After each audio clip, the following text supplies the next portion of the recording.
Now, in reality, true free fall does not exist where there is atmosphere, where there is air. Why? Because whenever the body is falling, it always has to fight the air resistance. So, the frictional force or the buoyant force of the air is always going to act on the body. So, it is never going to be alone only in the influence of the Earth's gravitational force. But in case of vacuum, where air is not present, during that situation, under those circumstances, the falling body can be purely under the influence of Earth's gravitational force. So that fall can be known as a free fall. So the true free fall occurs only in vacuum. During a free fall, the initial velocity of a body is always zero, because before having a free fall, it comes for a rest for a moment. So u, that is the initial velocity, is zero, and the acceleration is because of the Earth's gravitational force, that is acceleration due to gravity. So a becomes g. Now let us go through the three kinematic equations, that is v is equal to u plus at. Now in case of a free fall, u is going to be 0 and a will be g, so it will take the form v is equal to gt. The second equation is s equal to ut plus 1 half at square.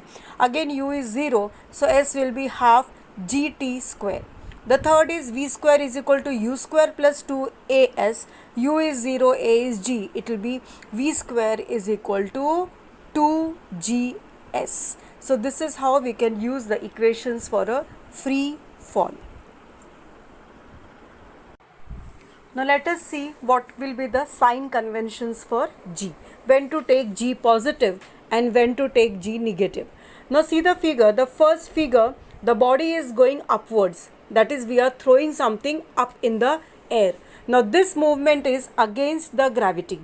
So when you are solving the numericals and you come across examples where you are throwing something up in the air, then you are going to take the value of G as negative. You are going to put a minus sign. And in case something is being thrown down, a body is coming down towards the earth, then it is in the direction of the gravitational force, so you will take G as positive. In both the cases, the value of the G will remain same, that is 9.8 meter per second square, but the sign will be different. If it is going up, you will take minus 9.8 meter per second square, and if it is coming down, you will take plus 9.8 meter per second square.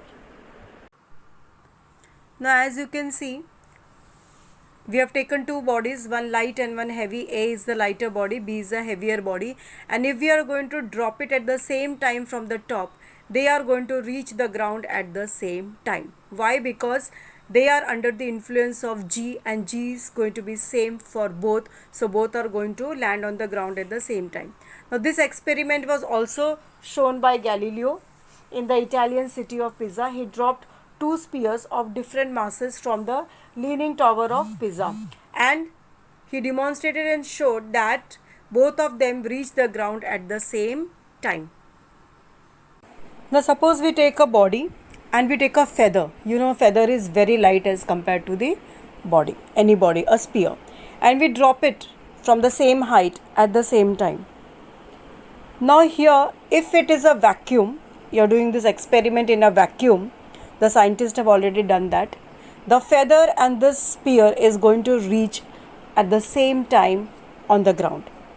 But in reality, out of vacuum, that is when there is the atmosphere, where there is air, if we drop both, the spear will come down first and the feather will take time, because since it is light, it will not be able to fight the air's frictional force just like the spear.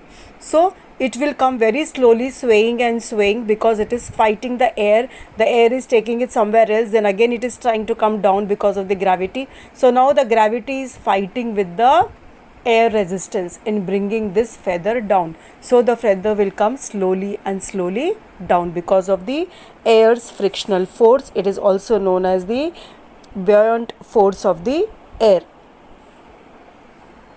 which is acting on the feather. It is acting on the stone also, but stone is heavier, so it is able to fight it.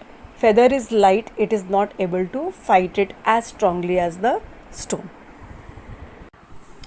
Now let us see one more example of a free fall.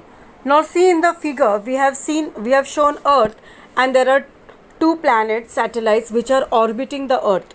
Now these planets and satellites that are orbiting the Earth, they are in the space where there is no atmosphere, and now they are under the influence of the Earth's gravitational force.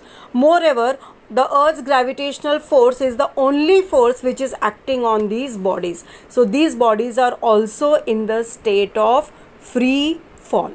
But they will not fall to the surface of the Earth, because their gravitational force is fighting against the Earth's gravitational force, and because of the balancing of that, it is orbiting. We have seen that in the beginning also, that whosever force is weaker will orbit the one whose force is stronger. So all these planets which are orbiting the Earth, they are all in the state of free fall, because again they are under the influence of Earth's gravitational force alone.